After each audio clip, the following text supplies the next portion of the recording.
in my third year, and I'm actively involved in MathSoc, where I serve in an executive capacity as the elected president. I've also been engaged with WUSA ICSN as a coordinator for the past 8 months and as a volunteer, and I've been focused on student engagement and academic advocacy from the start of my university degree. Now, before we go any further, we'd like to take a moment to acknowledge that much of our work takes place in the traditional territory on the Neutral, Anishinaabeg, and Haudenosaunee peoples. Our main campus is situated on the Haldeman Tract, the land granted to the 6 nations that include 6 miles on each side of the Grand River. Our active work towards reconciliation takes place across our campuses through research, learning, and community building, and is centralized within the Office of Indigenous Relations. All right.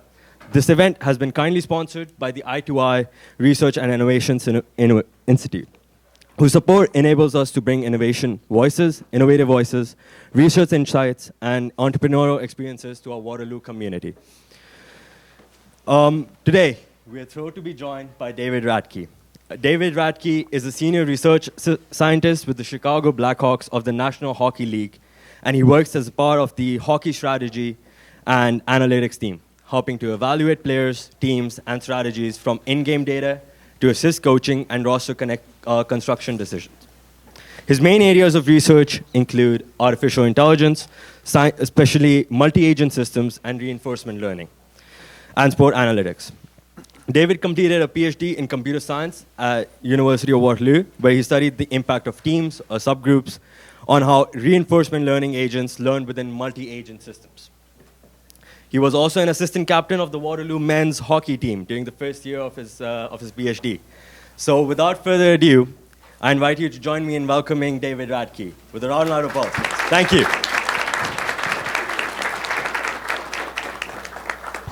Thank you. Thanks. Can everybody hear me? No? No? Is this supposed to go to the speakers or just to the camera? Okay. Okay. I'll speak loudly. It's fine. Okay. Yeah. Thanks for being here. I've attended many talks in this room, but I've actually never given one, so this is really exciting. The talk I'm going to give today is called Multi-Agent Challenges in Team Sports Analytics. It is an AMA, so the whole second half of the hour is going to be AMA, but I kind of wanted to start with a bit of an introduction about myself and some slight technical presentation.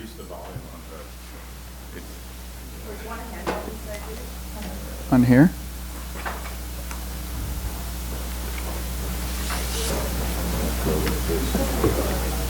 Can you say something? Hello? Hello? Hello? Better? Yeah, sorry. Should I take this off? Yeah. Are you okay with that? Yeah, it's fine.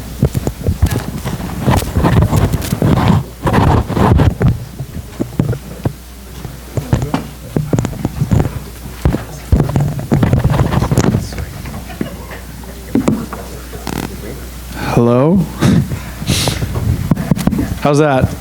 Yeah? Okay, cool. Yeah, thanks for the introduction. My name's David Radke. The talk I'm going to give is called Multi-Agent Challenges in Team Sports Analytics. So I've never given a personal background in any talk that I've given, but it is an AMA, and I figured, a lot of questions might come up about how I even got into sports analytics, having done a PhD in AI from Waterloo. So I'll just give a brief introduction.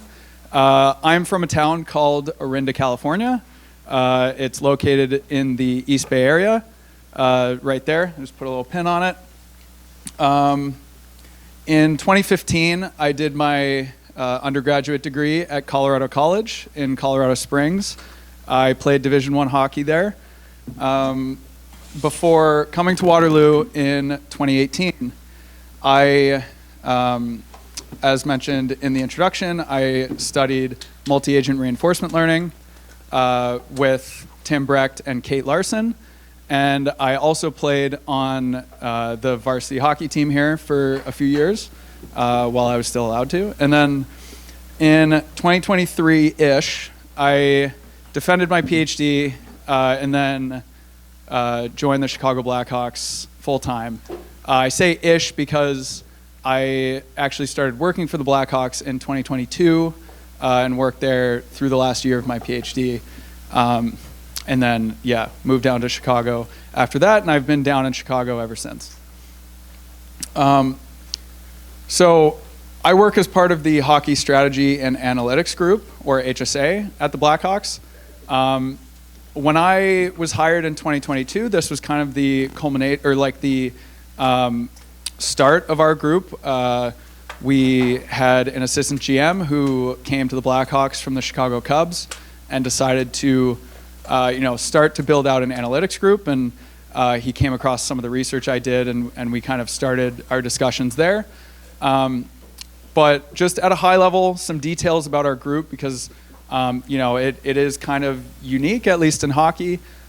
We are basically split up into 4 different subgroups. The overall group is about 11, and we're distributed across hockey systems. This is kind of everything full stack engineering. We have data engineers, we have software engineers, and they basically maintain our internal application that hosts everything that the hockey side of the organization runs on. There's the Hockey Strategy Group, which deals with everything salary cap related. In hockey, we have a fixed salary cap, so they analyze potential future situations that we might find ourselves in. They look across the league, they try and understand what teams are doing. We have a data science group, which maintains our projection models, kind of takes in a lot of the data that we use and tries to use a bunch of our internal models to project out what we think players might be, and they kind of also respond to any requests, ad hoc requests for management or coaching. And then there's the research group, and so this is the bucket I fall in. The research group, we focus on long-term research projects, so I'll get into it later in the talk, but we get a bunch of data about things that happen in the game, and we try and understand how to value a hockey player, or how to value groups of players, or build effective teams. These are longer-term research projects that will inevitably make it into production for our data scientists to use and answer questions from any stakeholders. So the main part of this talk is essentially distributed across 3 different sections. I mentioned at the end we'll get into the AMA, but first I'm going to talk about AI in games. And at a high level, I'm going to talk about how the field of AI has really evolved with games generally. And then I'm going to get into how exactly that's relevant to sports and essentially why I do what I do. So I want to take a moment to just acknowledge that AI has had a very unique relationship with games. Games are often used as yardsticks to benchmark AI progress. So if you go back, several decades, we typically use board games such as, checkers, chess, AlphaGo, which is now, over 10 years ago, which is pretty crazy. But, board games are pretty not simple. The strategy space is very complex, but they're fully observable. They're typically 2-agent, zero-sum games. And some of the biggest breakthroughs in AI and in reinforcement learning have happened in these game environments. More recently, the games have gotten a little more complex. There's a lot more complex. There's Cicero, which achieves superhuman performance in diplomacy, which is a really challenging game of strategic coordination and deception. There's also poker, which has imperfect information. And then also games that are fully cooperative, such as Hanabi, that's a current challenge. And when we look at reinforcement learning in games, reinforcement learning agents are often trained in simulated environments. So there's the Atari suite in the top left, which has really been fundamental to the progress that we've seen in reinforcement learning over the last decade. And sometimes these simulated environments are sports related, right? Like there's superhuman performance in race car driving. There's Google Research Football, the simulated environment, multi-agent environment, where agents need to learn how to coordinate and play soccer. And then sometimes this spills into the real world about actually training, robots to learn how to play soccer. And there's a lot of, really complicated robotics problems. That's the annual RoboCup challenge that's been going for quite a while now. So I've talked about games. Now I want to transition to sports. So I want to talk about types of sports, and I want you to sit there and think of all the different sports that you know that humans tend to play. But the two I want to focus on are striking games and invasion games. So striking games are the class of sports where players strike objects into open spaces and another team places fielders strategically to prevent runs. So baseball or cricket are some examples of striking games. And analytics has really revolutionized the way that striking games approach decisions around roster construction and player performance, essentially using empirical statistics as a basis for roster management, popularized by the book and movie Moneyball, if you've seen it. And in striking games, what's really kind of unique, which I'll circle back on, is that striking games try and analyze player execution of skills. Execution of different skills. We know what players are trying to do a lot of the time. Another side bit here, which was really developed in baseball, was this concept of WAR, or wins above replacement. And so WAR is how players are measured. It's the currency of player value in baseball and now across other sports. But this essentially translates the value of a player to the notion of a win, and then we can measure the wins that that player brings to a roster above a readily available replacement player. So this might be a player that is a call-up from the minors, or someone you could just sign on at any day. And so if you think about a striking game, let's focus on baseball here in this example.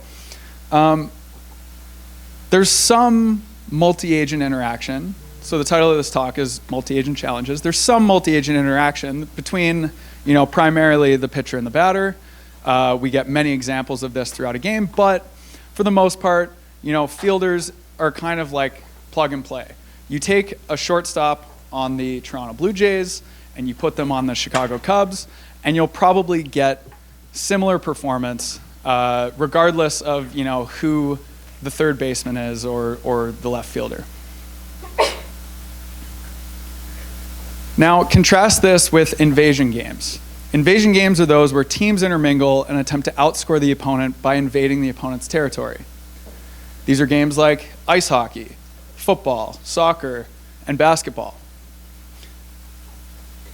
And the reason why invasion games are inherently more complicated to model is that there's a lot more interaction between players.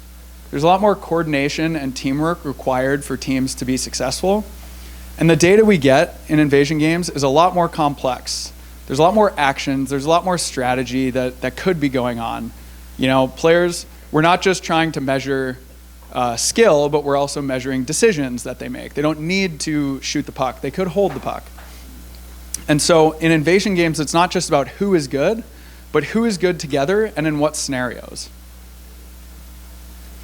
So the main thesis or motivation that I kind of want to drive home here is that multi-agent systems is to invasion games what statistics has been to striking games.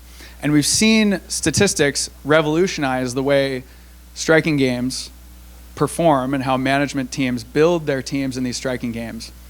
And I argue that multi-agent systems and multi-agent reasoning will be necessary to do that in sports with a lot of multi-agent interaction like invasion games.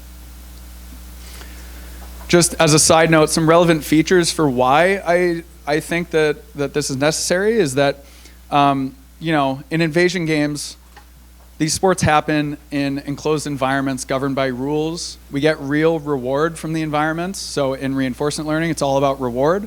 We get real reward in the form of goals or wins, ultimately.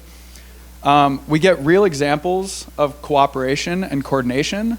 This is often like gold standard in a lot of environments, like self-driving cars. We want human trajectories to try and like understand how humans are going to behave. We get all of that for free in these types of sports. Again, players make decisions and need to execute those decisions. So it's not just about skill estimation or evaluating skill. It's about actual decision making. These teams have structures and hierarchies. So, it's the Blackhawks versus the Leafs, but inherently, there's forwards on these teams, and there's defensemen, and there's lines of forwards and lines of defensemen. And then for a team to be successful, you need to kind of optimize at multiple different time scales, right? Coaching is trying to win the next game or the next period or the next shift, whereas management often focuses on these long-term goals, these long horizon goals. And what's really nice about the current state of sports is that we get a lot of data in invasion games. So striking games have had box score data for decades, and you can do a lot with box score data in striking games. In invasion games, we've just started to get a lot of really rich data. We've had event data for about 10 years, and in hockey, we get tracking data only in the NHL, kind of, which I'll get to in a bit, but we've only had that for about 5 years. So data is really going to drive a lot of what I'll talk about for the rest of the talk here. But what are event data and tracking data? So here, I'm just going to play an example. So we see Victor Hedman take the puck behind the net, passes to Nikita Kucherov. Kucherov makes a stretch pass to Braden Point, and they enter the zone. Okay? It's just a little example of a clip. So event data, and then I'll include it again on the bottom right. Event data looks like this, where we record the coordinates of an event, what the event was. So a pass, reception, carry, and we record who did it, time of the game, what was the manpower, all of this stuff. And there's about 3,500 events per NHL game.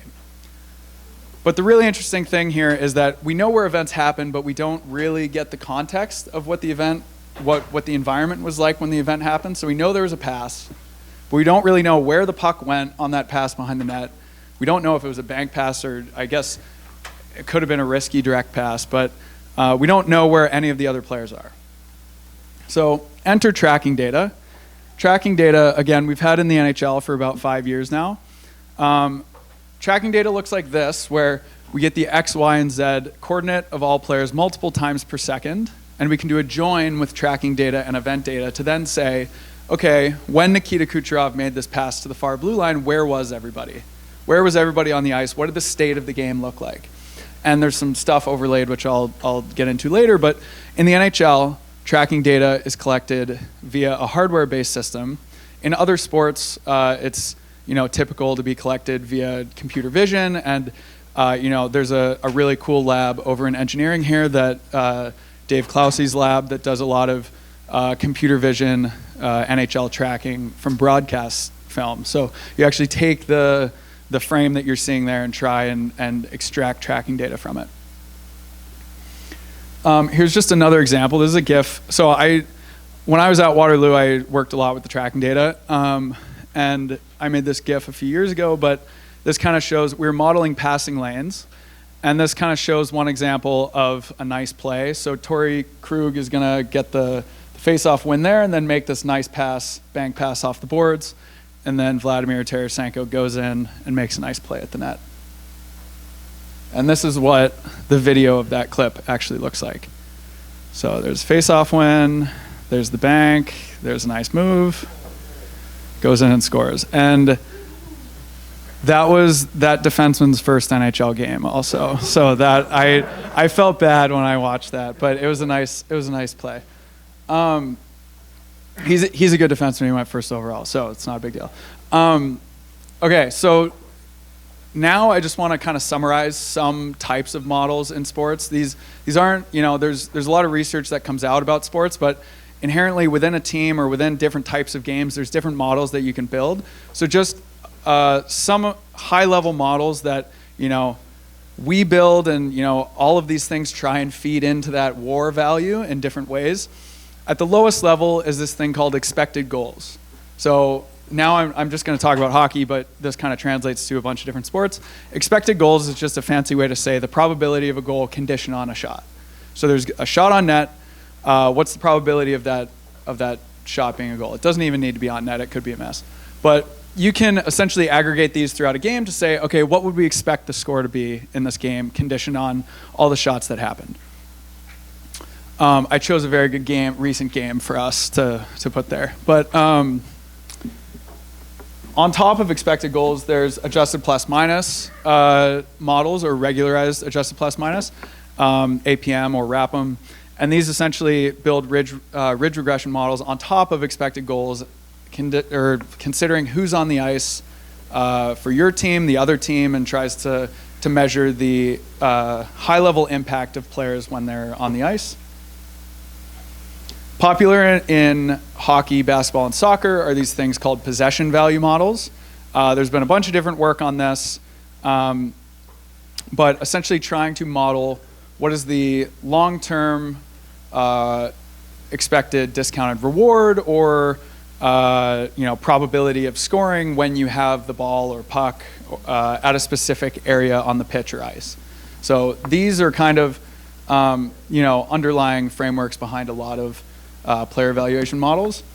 And then there's metric or trait-based models. When I was here at Waterloo, we did a lot trying to measure passing and evaluate players' passing in different situations. So we would look at passing tendencies. So that's just motivating AI in games, motivating why I think working within the domain of sports is important. And now I'm going to talk about evaluating passing decisions. So this will just be like a very brief technical section before we open up to the overall Q&A. So I mentioned possession value models. And so the existing way that people typically value passes in these sorts of invasion games is the next goal probability added, or the value added from a pass. So I'm a passer, I pass to some receiver, and we say, okay, what was the delta in value from where I am to where the puck ended up or the ball ended up? This can be kind of noisy at times. This only gives you one single metric for a pass. It just says, okay, what's this delta?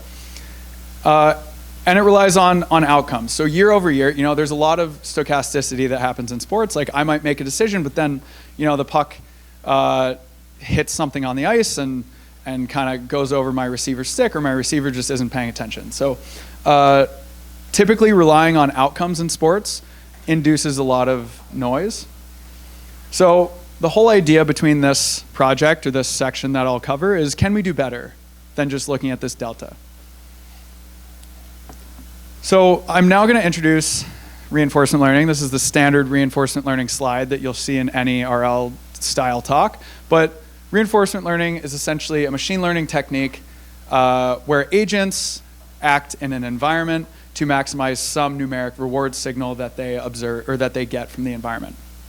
And in the single agent case, where there's only one agent acting in the environment, these are typically modeled as Markov decision processes, or MDPs. So the agent observes the world, takes an action, receives a reward, and then some transition function takes them to the next state of the environment, and that loop just continues to go on forever. Some really foundational concepts in reinforcement learning are the state value function. I'll talk about the state value function and then get into others, but the state value function, V pi of S, essentially says, how good is the state that I'm in? How good is state S conditioned on whatever policy that I'm doing? What's the long-term discounted expected reward that I can get from being in this state? Then there's the action value function. This is typically called Q values, or Q pi of SA. So it's conditioned on being in a state, taking action A, specific action A, and then following policy pi thereafter. So these two functions together represent the advantage function. And the advantage function, it's foundational in reinforcement learning, and it's also now being used to train a lot of these LLMs that are being very popular now. And so a lot of this is built off of this concept called the advantage function.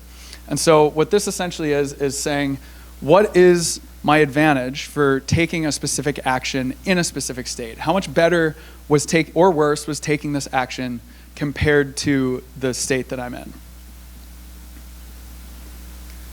Now transitioning back to hockey, we want to use these foundational concepts to evaluate passing.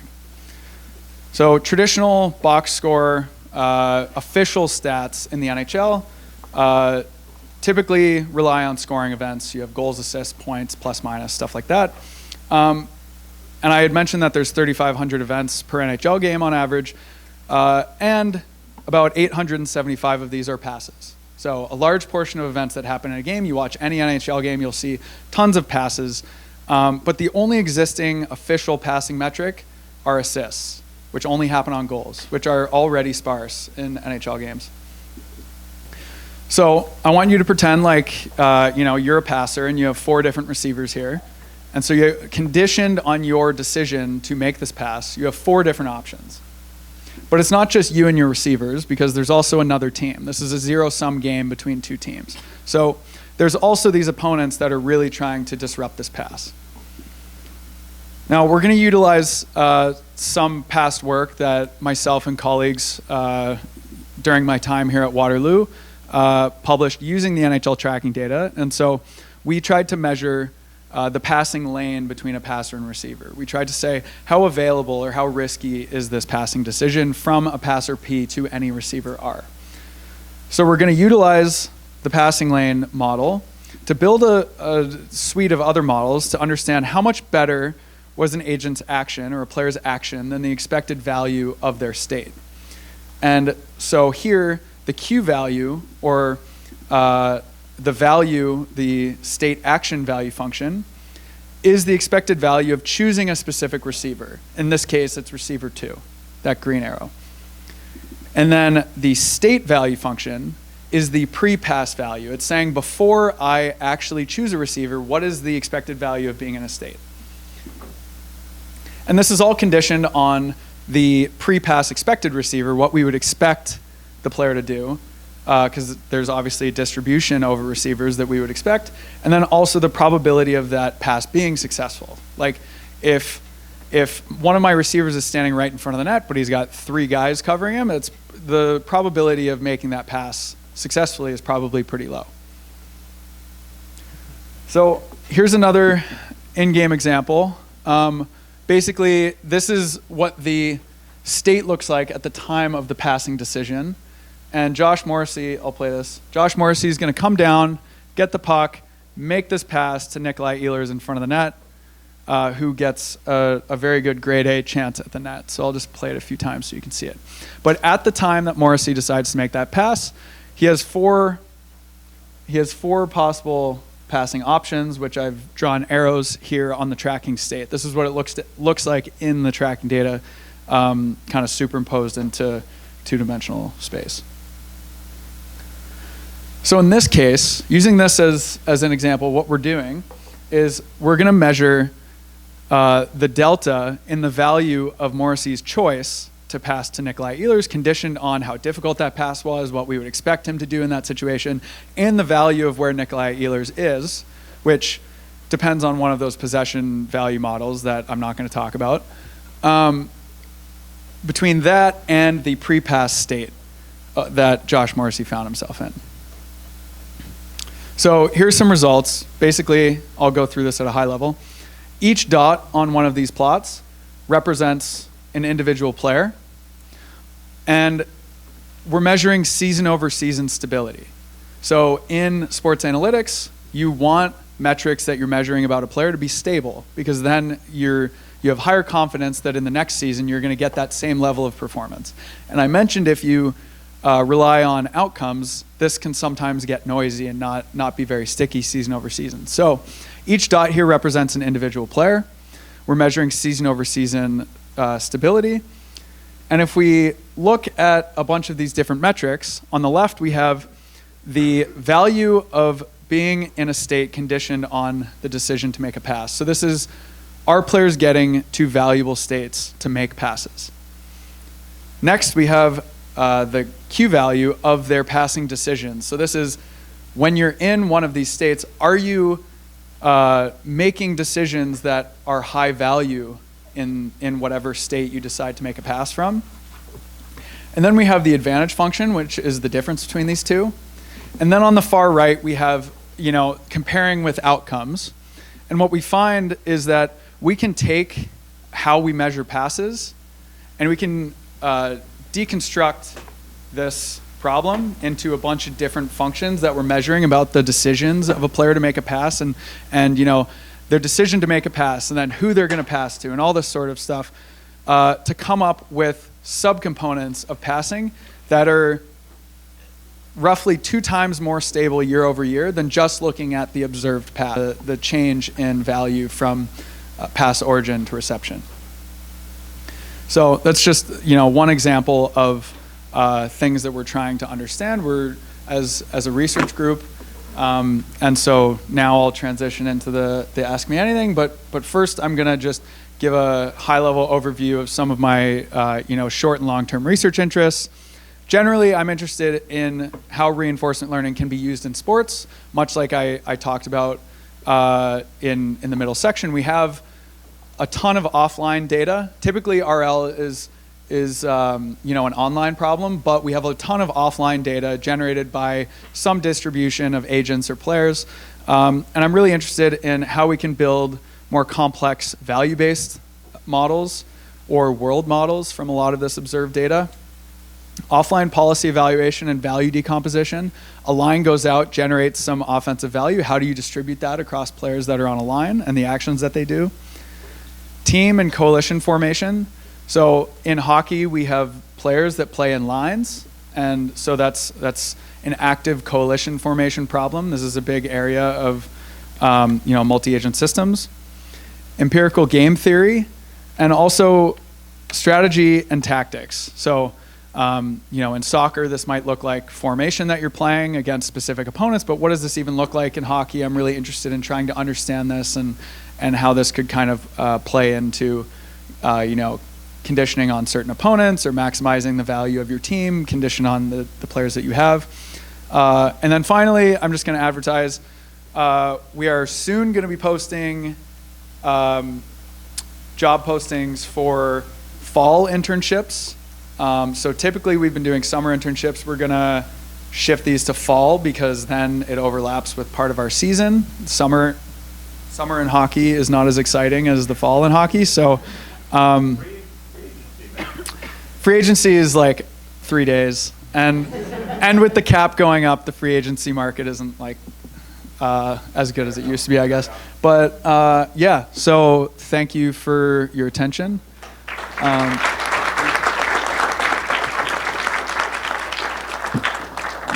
I'll just leave this one up for the Q&A if people want, but.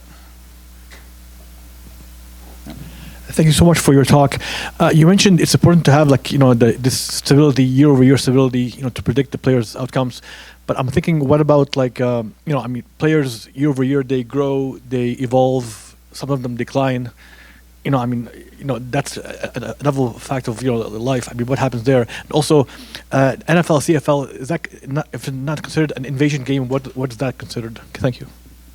Yeah, thanks for your question. So, so yeah, aging curves are big in sports generally. So, you know, we don't just measure observed performance, but we also project out what we think a player will do in 1 year, 2 years, 5 years, 10 years, stuff like that. And that's all conditioned on, you know, observed aging curves of different skills and performance in the past. So year over year stability, you typically don't need to worry about too many big effects of aging. However, in projection models, you do want to learn that from data. So how specific traits or aspects of a player would age over time. So yeah, that is something we take into account for projection models, which is why, you know, if you find something that is more stable, that's, you know, better, because then you have more confidence in your projection models when you're trying to measure how this trait will actually age. In terms of the NFL and CFL, I think it's an invasion game. It is interesting that, like, you know, it's a 2-team zero-sum game where it's basically a sequential move game where, you know, the offense and defense both decide a scheme, they run plays. It is, the stopping and starting kind of makes it a bit different than sports like hockey and soccer. But teams are invading another team's territory to try and score points. So there is like a bunch of research in like the science of sports from like decades ago that came up with these classification systems. So I didn't come up with that, but I'd be interested where American Canadian football actually falls there. But thanks.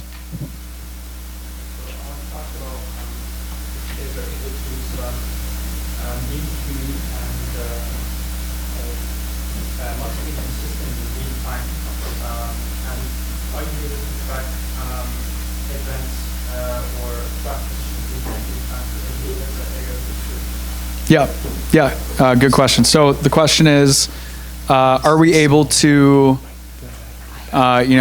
maybe calculate equilibria of game theory or, run models, inference of models in real time? The short answer is we do not. However, the long answer is some of the data does come in real time. So if you watch a broadcast, you'll see sometimes they'll track a puck and they'll put a little tail on a puck. So that's real-time tracking data that, in theory, you could get tracking data in real time. We do not collect our own tracking data. We get it from a company that has implemented the tracking system. But it would be like, okay, what's the lift of doing it in real time versus doing it after the game when we get the data to then evaluate player decisions? It's like we're not in the heads of the players, or the coaches could probably utilize it throughout a game. So the event data we don't get in game or something. We get that after the game. So that's kind of like is it possible to get data in real time? Yes, you're right. It is an active area of research, especially as we move to like computer vision based models. But is that what the current state of the field is? No. So thanks. I've been over here, so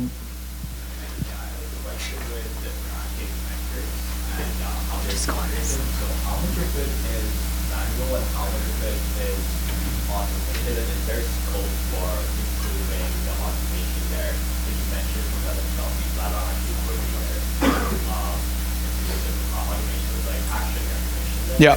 But how much scope is there in terms of is it like industry standard in terms of how it's generated and how much of it is actually manually assigned by this process made now, or like yeah.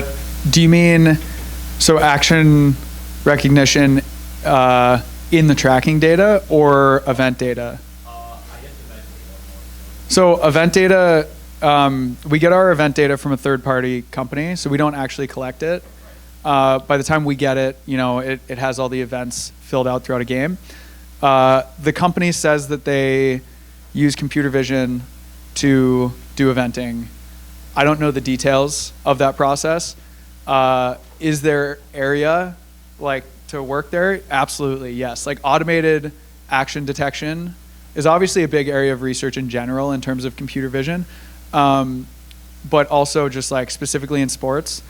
Sometimes things are very ambiguous. And so I know soccer has had this shift. There was like this position paper last year by a group of researchers in soccer that have tried to standardize the way to collect event data and tracking data, because there's a lot more vendors in soccer worldwide that are giving different formats of data. And even for us, like we have different vendors of event data. And our engineers it's a huge problem for our engineers to bring in, so that by the time I get the data, it's all in a standardized schema and I don't have to worry about things being named differently or coordinate systems being different. We kind of bring that all in and do that all like right at ingestion. So in short, yes, there's tons of room for improvement of like automated detection and also standardizing, what different actions are. There's a philosophical argument in tracking space that all actions are continuous, and it's just like, you moved the puck in some direction, but that's more of a philosophical thing. So thanks.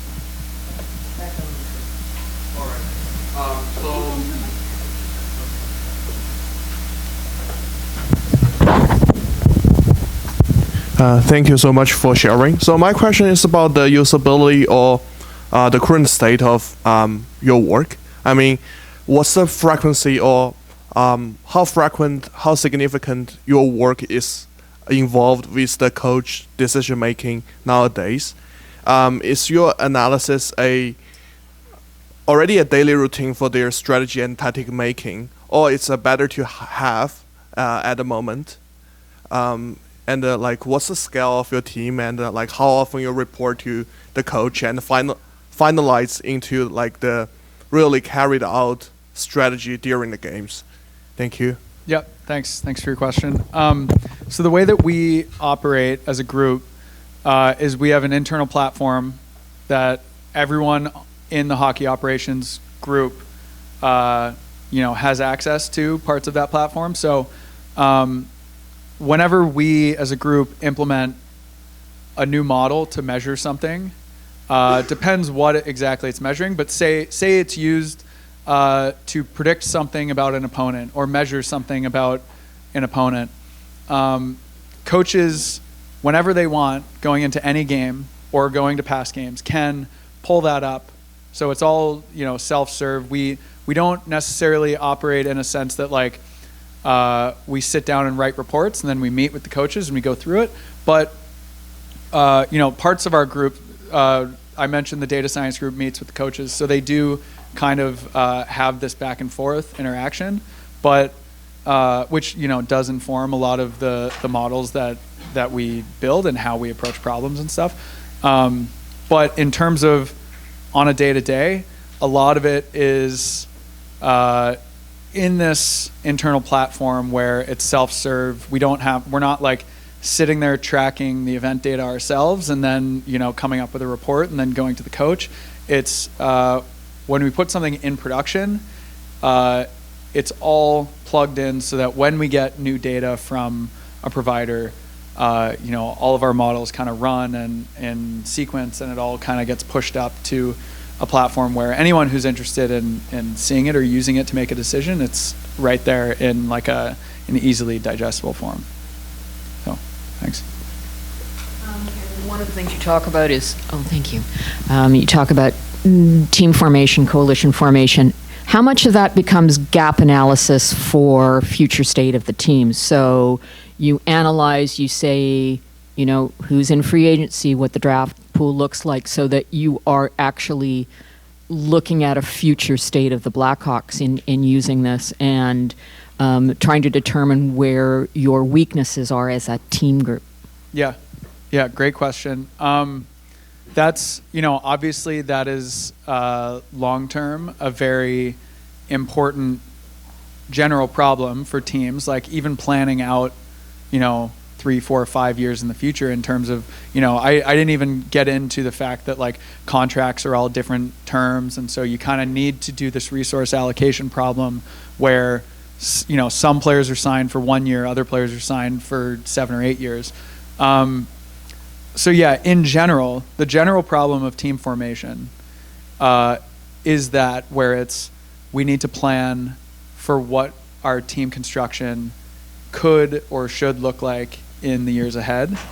In terms of like current state, I'm not going to comment on, but the general problem of team formation and coalition formation in hockey is like I think hockey as a sport is particularly well suited to that bullet point because we have lines and sub teams within a larger team. So that change all the time, and you're actively, you see coaches always try and mix and match lines, trying to either match against an opponent or trying to maximize, get one of their players going or something, or get their lines going. So, in terms of general AI research or multi-agent research, like team formation and coalition formation is a very active area of research generally.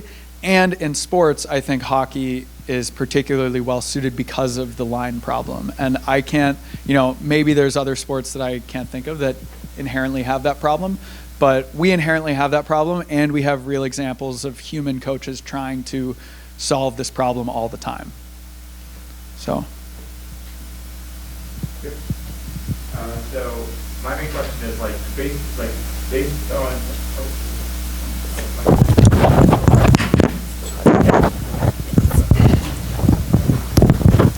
Can everybody hear me? Okay. So my question is based on this more condensed season because of the Olympic break, I've heard that the amount the rate of injuries has really gone up this season compared to previous seasons because of the fact that you have a lot more back-to-backs. How will that affect a line model, for example? How will that I feel like that just becomes a whole lot more important to actually develop this season. And I'm wondering how does it how will it change? How will it change? Yeah, I mean, in terms of the impact of the different schedule this year, it impacts things like, pregame win probability models because there's a lot more back-to-back games.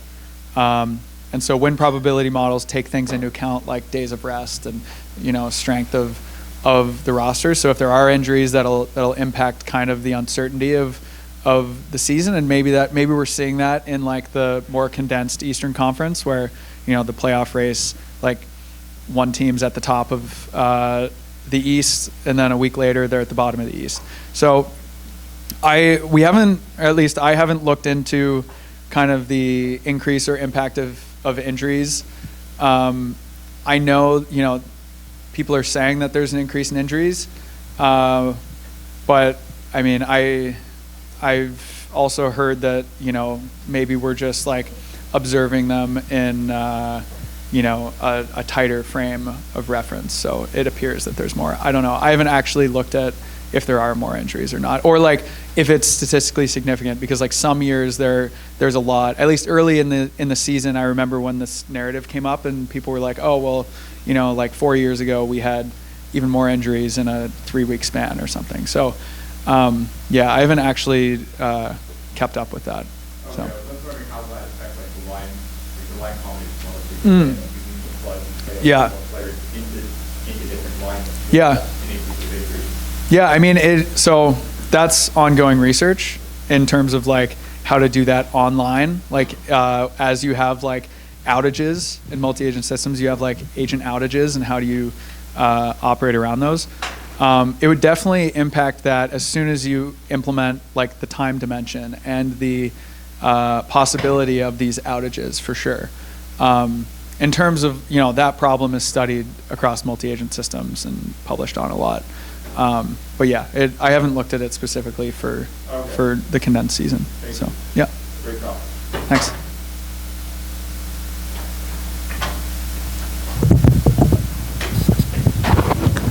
I have a question about the data that you're receiving from event data and tracking data.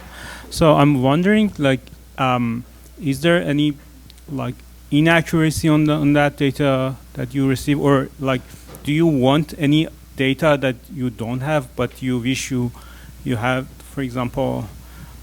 Yeah, good question.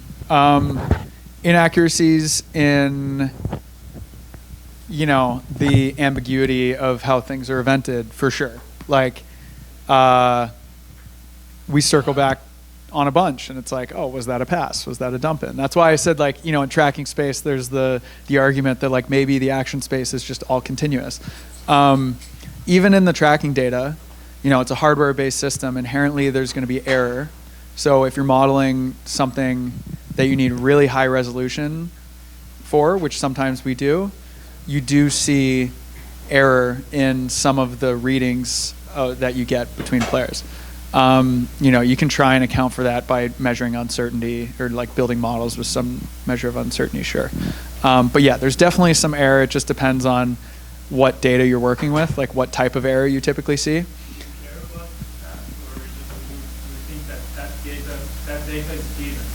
No, I care. Yeah, of course we care about it. Ideally, we would have, perfect data that we wouldn't have to worry about there's error in the reading of this puck or something. We can see with our eyes that this puck is clearly not at the coordinate it says it is. But, or a shot where the event data is tagged somewhere. It's okay, well, moving from there to there changes a lot of things. But yeah, ideally, we would have, a perfect data set. We're working with real data. Real data is very messy. That's something, maybe didn't quite anticipate when I was in grad school. Like a lot of my research was in simulated multi-agent RL environments, and then it's like, oh, okay, here's some real hockey data from a hardware-based system. Like every edge case, like sometimes you're building something and you're like, oh, what are the odds that like this thing's gonna happen? Every single time. Like the amount of weird edge cases I've seen are ridiculous. So types of data that I wish we had. So the tracking data, if you noticed, it's like a center of mass, 3-dimensional point for players moving around. In hockey, like players can skate backwards pretty fast. Currently we don't get pose and orientation. It has been released publicly that Hawkeye is a computer vision company and they're trying to come in and track the NHL, and in that case we would get pose and orientation and stick information and stuff. I can imagine, over the next few years we'll get a lot richer data. With that probably comes a lot more noise and a lot more stuff to deal with. But, pose and orientation and stick location would be some of the data that I would want access to. So I've been over here a lot, so I'm gonna go in the back. Hi. I had 2 questions actually. Yeah. My first question is, because you're working with the Blackhawks, but I'm guessing all the other teams are doing exactly what the Chicago Blackhawks are also doing, right? No comment. Oh, okay. I was. You can look at front office, like people who work in front offices. I'm not going to comment. Okay, fair enough. But my question was, as like, I'm going forward with the assumption that everyone's doing this. Okay. But as everyone's working on the stats, like, do you think the game's going to become quite linear the way like basketball has become in the last couple of years, where it's just become like a 3-point contest? Yeah. Because I love this question. Yeah. I've gotten this question a lot. So there's so if you think about strategy space of games, I might be biased, but I think hockey has a massive strategy space in terms of like, you can condition on what you think your opponent's going to do to come up with some other strategy. And so I think there are massive intransitive strategy spaces in hockey, which means strategy A beats strategy B, B beats C, and C beats A, just based on, how wide the strategy space is. Okay? So there's a paper that I often come back to, and it's called Real World Games Are Like Spinning Tops. It was published in 2020. And I think it was a DeepMind paper, and they try and characterize the strategy space of real games, not sports, but like real games that humans play, like more complex games than just like 2-player normal form games. So if you think about what a spinning top looks like, like the last scene of Inception where Leonardo DiCaprio spins it, like that style of top, where it's shorter on the bottom, it's really wide in the middle, and then it's really long and skinny on the top. And essentially what that paper tries to characterize, and then they get a bunch of data and they show that a bunch of games follow the same shape, is at the very top you have the Nash equilibrium, which is, if you can, you should play this game, you should play this strategy all the time, because you have no incentive to deviate. In the middle is the widest band, and so on the I guess Z axis, so coming up through the top is essentially skill. So if you're at the top, you have the skill to be able to play the Nash equilibrium in this game. But everywhere in the middle, it's like, okay, you might make some mistakes. You're not as skilled, and so that creates these strategy spaces that are super wide and intransitive. And then at the bottom are these strategies that are actively trying to lose. And so it's easier to lose than it is to win when you're playing against different opponents, and so it's smaller at the bottom. But every layer, as you go up, every layer dominates the strategies below it until you get all the way up to the Nash. So, long-winded way of describing this problem. in hockey, I think the strategy space is so wide, and you implement something like a salary cap, which prevents you from getting, the top, even if you had the top 18 best players in the world, I'm sure you're still not playing the Nash in a sense where, you're going to win all the time. So I think what the salary cap does effectively is it pulls everyone down into this band where, some teams dominate other teams, but for the most part, there's like this intransitive band of strategy. And so if you look at sports like basketball, I don't want to rip on basketball, but it's like, you can get different amounts of points based on what you do in the game, 3-pointer versus 2 points. And so it's like the strategy space there is like, there's still obviously how do you get a 3-pointer? The strategy space is big, but it's like there's clear deviations in like, okay, we're going to prioritize getting 3-pointers versus we're going to prioritize getting 2 points for every possession. And so in a sport like hockey where you can only get one goal at every possession, you like max, I think that reduces the risk of the sport becoming linear. Okay. And I think in professional sports, the salary cap brings everyone down into this space where we're kind of forced to be in this intransitive pool where you then need to like figure out how to beat this opponent, but then as soon as you start playing this way, some other strategy could beat you, So it's kind of an interesting problem, really like grounded in the space of, game theoretical perspectives. Okay. So thank you. Sure. So I had a second. Yeah. My second question was, do you guys also model for like when to start fights and when to not take fights?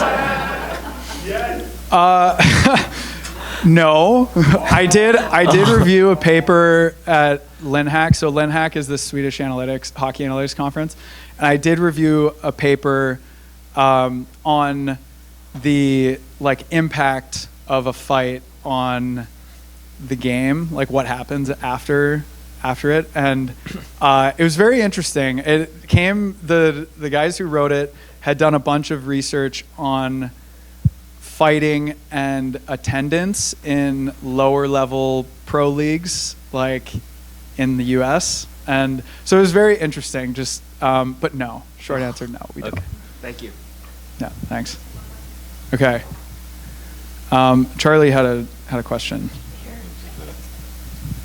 So what you said earlier, I just really admired this thing where you said the salary cap brings everyone down into this space, which is a clear way of saying the data scientists are the real heroes here, because in that space you're the people that are saying what the best thing to do is, right? More meaningfully. So having worked in data science, I know that it's really difficult to prove to the people, like your main people that are consuming your product, they're coaches, right? How is it that they're seeing value? You want to grow your team, you want to do more of this, you want to do all kinds, but how do you show direct value to the people that are consuming your product? Yeah, that's a great question. Like ultimately, we as an HSA group, we work for the team, but we're not coaching the team, we're not making trades or explicitly drafting players. So yeah, that's a great question. I'll say there's a few different layers to this. First is to put a model in front of them or work with them to understand a problem and design a model that tries to get away at it. And then also being transparent to the limitations of the model. So, I guess at the highest level, like you need stakeholders that are willing to talk to you about things. But, having those open conversations about, this is what we're trying to measure. These are what the results of the model are in aggregate. At the edges, there's these outliers, so we know the model doesn't cover these situations. So just like, if you come across a situation like this, we could look into it more or something.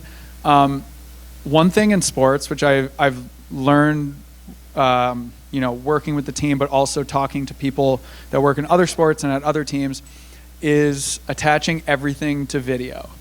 So for the Waterloo analytics people working with the actual varsity teams here, coaches watch a lot of video and then they put that video on players. And like when I was a player, I watched a lot of video before practice, before games, all that stuff. And being able to attach model outputs and predictions to video really reinforces the idea that what you're measuring is valuable to the stakeholder who spends hours trying to, sift through this video.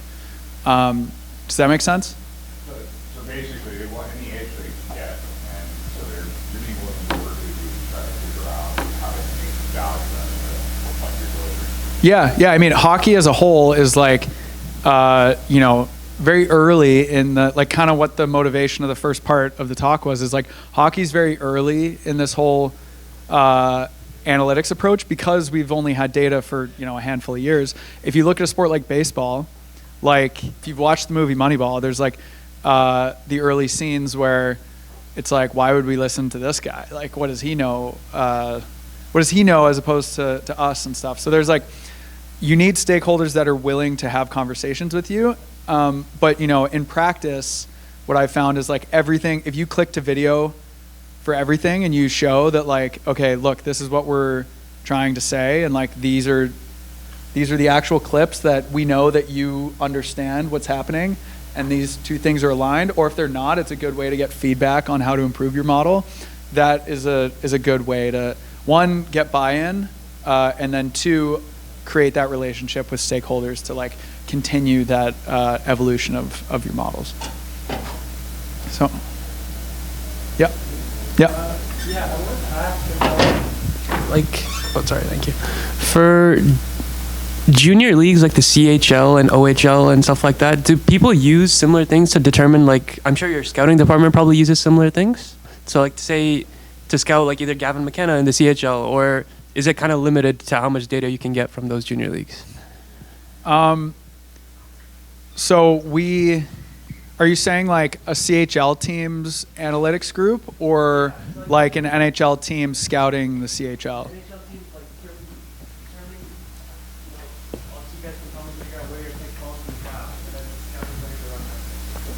Yeah, so I mean, we have a bunch of scouts generally that are out, watching games and writing reports on all those guys.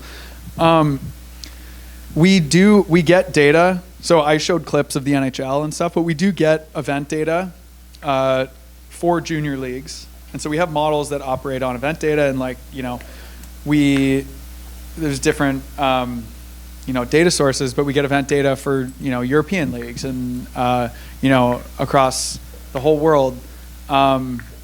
So any model, we have different like types of models that work on event data or work on tracking data. So anywhere where we have event data, we can evaluate these players. And then, we also, especially for draft eligible guys, like we have scouts out in the field doing that separately, because ultimately like these are two different data sources.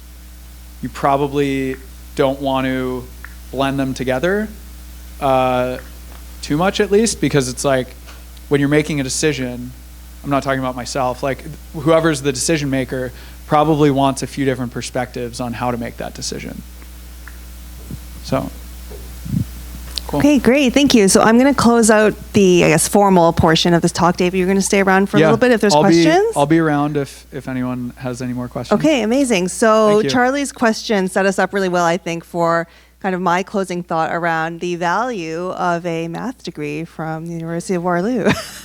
and other degrees for sure. Data science is a broad field. And so I represent Math Innovation, which is the unit in the Dean's office in the Faculty of Math that puts on this talk about once a month, three times a term, let's say. And so David, thank you so much for coming today, and just a little token of our appreciation. It's all pink, all swag, all pink. And yeah, Thanks everyone for coming, and Dave will be here for a little bit, so please feel free to come and chat.